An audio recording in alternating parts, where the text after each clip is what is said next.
Saya selalu bilang juga, percuma kamu menabur satu truk segunung bunga di atas pusara orang tuamu, mereka sudah tidak merasakannya lagi. Percuma kamu menangis di atas pusara orang tuamu sampai banjir air mata di situ, mereka tidak merasakannya lagi. Karena itu tunjukkan cintamu ketika mereka masih hidup. Abaikanlah hal-hal. Jangan juga take it for granted bahwa orang tua aku tahu aku mencintai dia. Enggak. Tunjukkan. Tidak bisa dalam hati, tidak bisa dalam pikiran kita bahwa kita mencintai orang tua kita.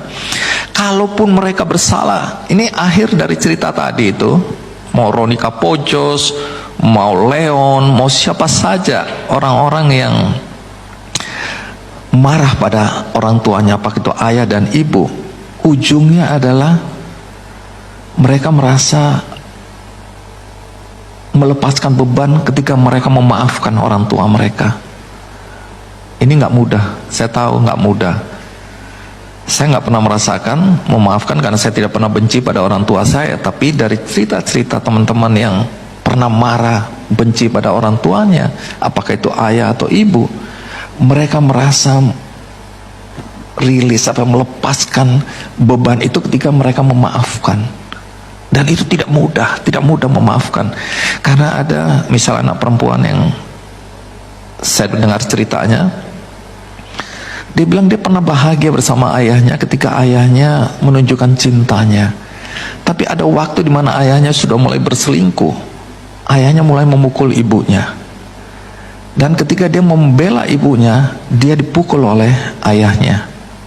Sejak itu dia benci betul pada ayahnya, marah pada ayahnya, dan dia mendorong ibunya agar bercerai dari ayahnya. Ibunya bilang, enggak, kamu tetap anak bapakmu, kamu boleh bersama bapakmu, kita boleh bersama. Enggak, ibu pisah, aku akan ikut ibu, aku tidak takut kehilangan ayah.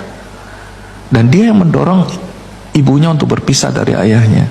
Tapi apa yang dia sampaikan?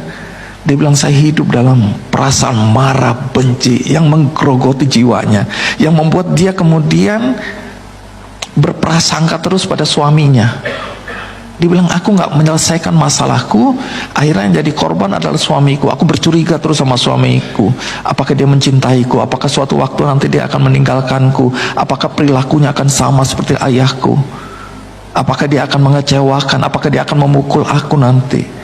Jadi dia hidup di dalam ketidakpastian karena dia belum menyelesaikan masalah dia dengan ayahnya. Sampai kemudian dia memaafkan ayahnya, ini cerita dia, baru dia merasa beban itu terangkat dan dia bisa melihat sisi positif dari suaminya, atau melihat semua perspektif positif terhadap suaminya. Jadi apa yang menjadi traumatik di masa lalu itu berpengaruh pada kehidupan dia di masa datang.